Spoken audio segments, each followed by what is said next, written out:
The second phase of the cleanup and assessment of the MV Solomon Trader oil spill has revealed that the extent of damage to marine areas is greater than previously reported.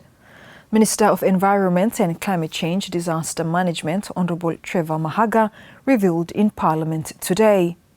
He said recovery of the marine life in Kagawa Bay has been heavily impacted by the oil spill. The second phase of the assessment is funded by the Australian government. A second phase environmental damage assessment, Mr. Speaker, was proposed to assess the recovery of the polluted area around Kagawa Bay. However, this did not eventuate, Mr. Speaker, until this year, 2025, when the Australian government was providing funding support to the EDA Phase 2 work, which was conducted last month by an international consultancy group in collaboration with the Ministry of Environment, which is my ministry, and Ministry of Fisheries and Marine Resources, Mr. Speaker. The co-work completed from this assessment as follows, Mr. Speaker. Over 100 underwater transects of fish, invertebrates, and benthic cover. 290 samples of marine sediments, fish, and invertebrates for hydrocarbon and TBT analysis.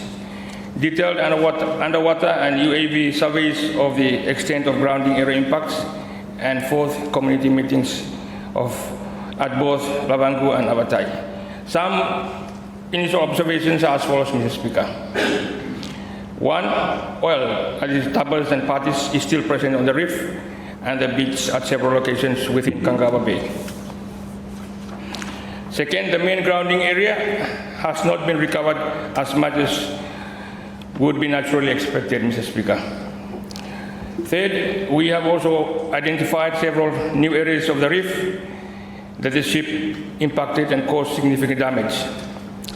The rubble the ship blasted into the lagoon from the propeller has spread over a large area of the lagoon with limited recovery. There was also a significant reduction in clam populations across many of the lagoon areas around Kagawa Bay. The community area generally was frustrated about the lack of information for the past 6 years, Mr. Speaker, based on observations of oil still on the reef or beach around the community.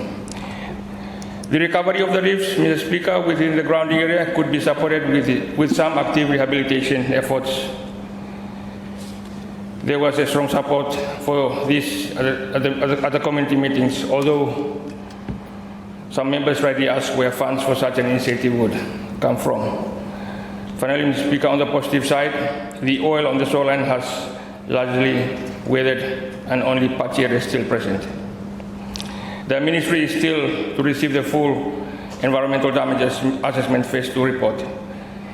This report will enable the Ministry to assist the ongoing legal proceedings of the compensation claims, Mr. Speaker. Meanwhile, Attorney General John Muria Jr. confirmed that a legal claim has been filed in the High Court to hold the owners of MV Solomon Trader accountable for the environmental disaster.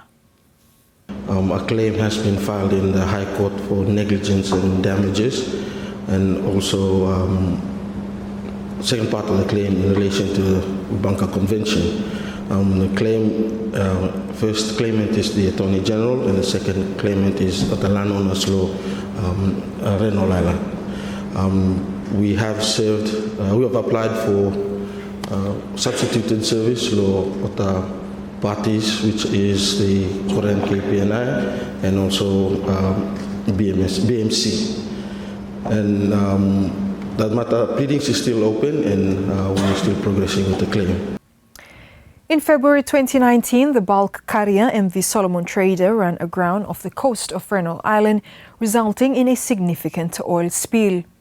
The spill leaked over 300 tons of heavy fuel oil into the marine environment, impacting local communities, fishing grounds and water supplies.